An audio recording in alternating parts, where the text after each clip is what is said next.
Dear students, welcome to the accountancy class. Our next topic is some special entries. First है bad debts recovered.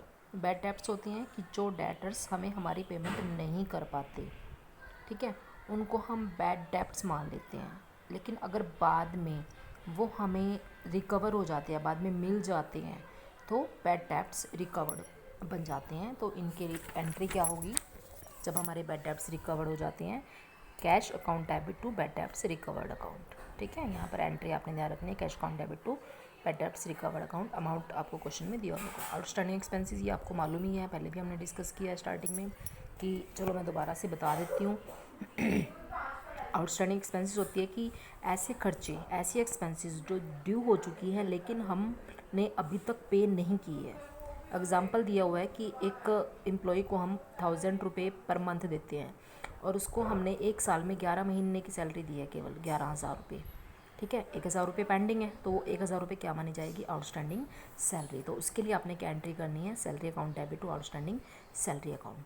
Prepaid expenses, वो expenses जो हम advance में पे कर देते हैं. एडवांस समझते हो ना, कि जिसको हम एडवांस में हमने पे कर दिया, 1 महीने की, 2 महीने की, जितनी भी हमने एडवांस में पे की है, उसके लिए हम एंट्री करेंगे insurance premium account debit to cash account. जो भी यहाँ पर एक्सपेंसेस आप एडवांस में पे करते हो ना, वो उसका नाम आएगा. ठीक है, टू कैश. यहाँ पर इन्होंने एग्जांपल दे रखा है, उसमें इंश्योरेंस प्रीमियम उन्होंने एडवांस में पे कर दिया, तो इसलिए इंश्योरेंस प्रीमियम आया है. इसी तरह यहाँ पर भी सेम ही चीज़ मैटर करती है कि जो चीज़ आउटस्टैंडिंग होगी वही यहाँ पर सैलरी की जगह मतलब वही आ जाएगी. डेप्रिसिएशन, डेप्रिसिएशन होता है घिसावट, कि कोई एसेट जब हम बार बार यूज़ करते हैं तो वो घिस जाती है. ठीक है, जैसे हम फॉर एग्जांपल मशीनें यूज़ करते हैं संस्था में, तो मशीनें बार बार यूज़ करने से घिस जाती हैं, तो उसे हम घिसावट, आहास या डेप्रिसिएशन इंग्लिश में बोलते हैं. अगर आपकी किसी एसेट्स पर डेप्रिसिएशन लगा हुआ है तो उसके लिए आप एंट्री करोगे depreciation account debit to assets account. Interest on capital, ये आप जानते ही हो कि कैपिटल पर जो इंटरेस्ट हम देते हैं पार्टनर्स को, तो उसके लिए इंटरेस्ट ऑन कैपिटल अकाउंट जो है कैपिटल अकाउंट उनके क्रेडिट हो जाएंगे. ठीक, इसी तरह ड्राइंग्स पर भी इंटरेस्ट लगता है. ड्राइंग्स पर हम कंपनी उनसे लेती है, तो एंट्री में cash account debit to interest on drawing बन जाएगा. ये इसका आपको क्वेश्चन दे रखा है, लगभग आप देखिएगा कि वही एंट्रीज कर रखी है. यहाँ पर बिना क्वेश्चन पढ़े भी आप देख सकते हो कि बैड डेब्ट्स रिकवर्ड की एंट्री हो रही है. सैलरी आउटस्टैंडिंग है, यहाँ पर रेंट उन्होंने एडवांस में पे कर रखा है. डेप्रिसिएशन लगा हुआ है फर्नीचर पर, तो depreciation account debit to furniture कर दिया.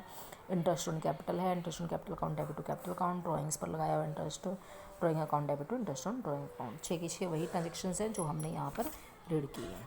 ठीक है, ये कुछ क्वेश्चंस हैं आपके पास. एक और टॉपिक हमारे सामने आ रहा है, वो है expenses on the installation of machine and on the irrigation of the building. कि आप मशीनों की इंस्टॉलेशन पर जो खर्चा करते हो, अब मशीन ले आए तो क्या लाने से गुजारा हो जाएगा? नहीं, आपको उसको इंस्टॉल भी तो करना पड़ेगा, मतलब आपको उसको लगाना भी तो पड़ेगा ना. ठीक है, मशीनों को सेट करना पड़ता है, लगाना पड़ता है, उसका जो है उसको पूरी मतलब सेटिंग, कहाँ से उसमें इलेक्ट्रिसिटी लेकर आनी है, कहाँ से क्या करना है, तो उसकी इंस्टॉलेशन पर जो खर्चा हम करते हैं वो मशीन की वैल्यू में ही ऐड हो जाता है. ठीक है, इन्होंने देखिए ये थर्ड ट्रांजेक्शन जो है आपकी इससे रिलेटेड है. Purchase the machine for cash 3 lakh, 3 lakh की मशीन परचेज़ की. पेड 25,000 रुपये in cash as wages on the installation, और उसको लगाने के लिए उन्होंने 25,000 रुपये पे किए. तो हमारी जब हम मशीन की एंट्री करेंगे, देखिए यहाँ पर ये की हुई है मशीन की entry, machine account debit to cash account, सीधा 3,25,000 से की है, 3 लाख से नहीं. ये भी इसी की वैल्यू में ऐड हो जानी है. ठीक है, तो ये आपके इस टॉपिक की एंट्री थी, बाकी आपकी ये सारी लगभग पुरानी ही है. इसके बाद हमारे पास नेक्स्ट टॉपिक आ रहा है some special transaction relating to goods. Goods से रिलेटेड कुछ हमारे पास स्पेशल ट्रांजेक्शन है, जैसे ड्राइंग्स इन गुड्स. आप ड्राइंग्स कर लेते हो, कैश में नहीं, माल निकाल लेते हो, अपनी कंपनी से माल निकाल लेते हो.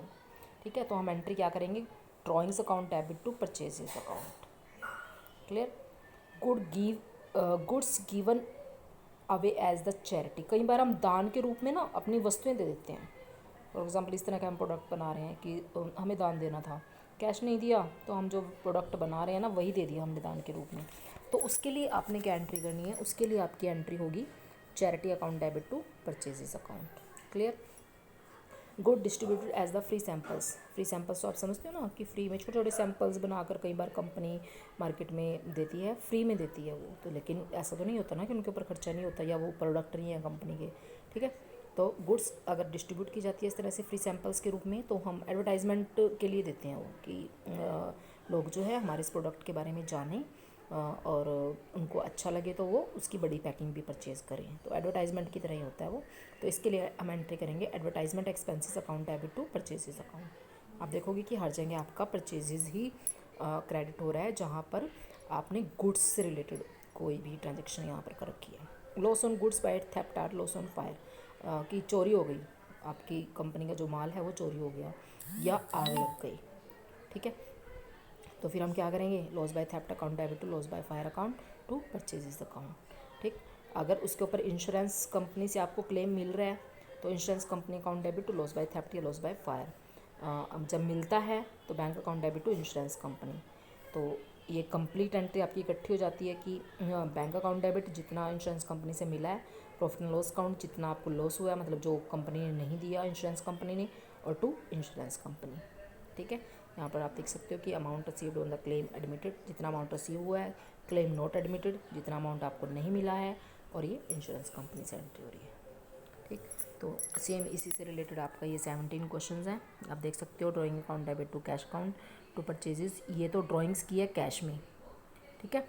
और ये परचेजेस जब क्रेडिट हो रहा है इट मीन्स 10,000 रुपये की उन्होंने गुड्स निकाल लिया और 20,000 रुपये का कैश निकाल लिया कंपनी से, और 10,000 रुपये का माल निकाल लिया, तो 30,000 ड्राइंग्स के रूप में हो रहे हैं, ठीक। इसी तरह से देखिए एंट्रीज पढ़ने से ही पता लग जाता है हमें। यहाँ पर चैरिटी के रूप में दी हैं 50,000 रुपये का माल, यहाँ फ्री सैम्पल्स के रूप में दिया है 25,000 रुपये का माल। यहाँ पर आपको लॉस बाय थेफ्ट चोरी हो गई 17,000 रुपये की, लॉस बाय फायर आग लग गई 1,00,000 रुपये की, लेकिन जो आग लगी है उसके लिए हमने इंश्योरेंस करवा रखा था, फायर इंश्योरेंस जिसको हम बोलते हैं। तो इंश्योरेंस कंपनी के ऊपर हमने क्लेम किया 1,00,000 का, लेकिन कंपनी ने हमें सिर्फ 60,000 रुपये दिए, 40,000 प्रॉफिट एंड लॉस अकाउंट में, इट मीन्स लॉस में चला गया, और इंश्योरेंस कंपनी 1,00,000 से एंट्री कर दी, ठीक है। तो इस तरह से आपकी ये ट्रांजेक्शन्स हैं। तो यहाँ लगभग आपके इस चैप्टर के जो टॉपिक्स हैं वो कंप्लीट हो गए हैं। एक जीएसटी का रहता है, जीएसटी का वैसे भी आपके पास कंप्लीट चैप्टर है एक, वहीं पर हम इसको डिस्कस करेंगे।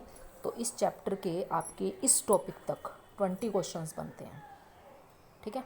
तो इन 20 की जो पिक है वो मैंने साथ में सेंड की हुई है, सोल्ड क्वेश्चंस की भी, अनसोल्ड क्वेश्चंस की भी। तो मैंने पहले भी कहा था कि अनसोल्ड क्वेश्चंस को जस्ट आपने समझना है, पढ़ना है अच्छे से, और उनके बेस पर ही आपने अनसोल्ड जो क्वेश्चंस हैं वो आपने नोटबुक में करने हैं।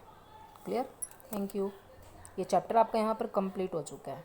इसके प्रैक्टिकल्स आपने 1 to 20 कंप्लीट कर लेने हैं। ओके।